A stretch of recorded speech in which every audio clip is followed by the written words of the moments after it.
Hello there. So you want to know how you can go ahead and set up Twitch alerts for your stream. This is the only video you'll ever need to watch. So let's just get straight into the video. First of all, simply go ahead and open any browser that you're comfortable with and simply go ahead into twitch.tv. Just like that, go ahead and click on the first link and make sure that you are logged in into the account that you want to. So simply go ahead and click on create a dashboard right over here, and once you've done that, click on alerts right over here. So this is a new setting that Twitch has introduced on their platform that you can use in order to go ahead and add alerts. Before, you used to have to use StreamElements or third-party applications as such. But now all you need to do is just click on create alert box. Once you've done that, as you can see, there's the default version. You can go ahead and customize it as well with the visuals and everything. You can also go ahead and import it from your image library, change it all throughout here, right?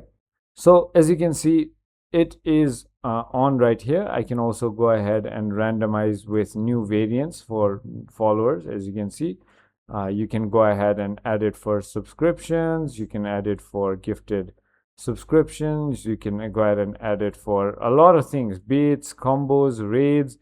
So it's as simple as just go ahead and enabling it, right?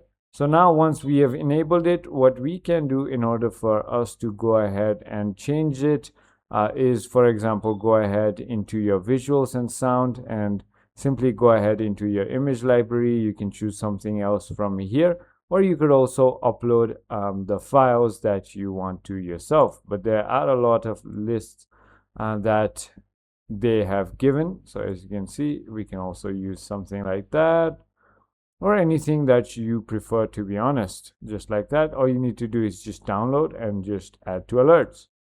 All right, so now the alert is set up. All you need to do is down here, there's going to be something called browser source URL. Simply go ahead and copy that, and now go ahead into your streaming software, and all you need to do is on the scene that you want to, go ahead and click on plus and click on browser. Click on create new and simply go ahead and enter the URL that you just copied. As you can see, width and height is 800 by 600, similar as to what it is right over here, and it's not going to cause any problems. Now, as you can see, there is going to be the alert window, and all I need to do is click on send test and it will go ahead right over here. So I hope this video was helpful. If it was, definitely hit that like button and I'll see you on the next one.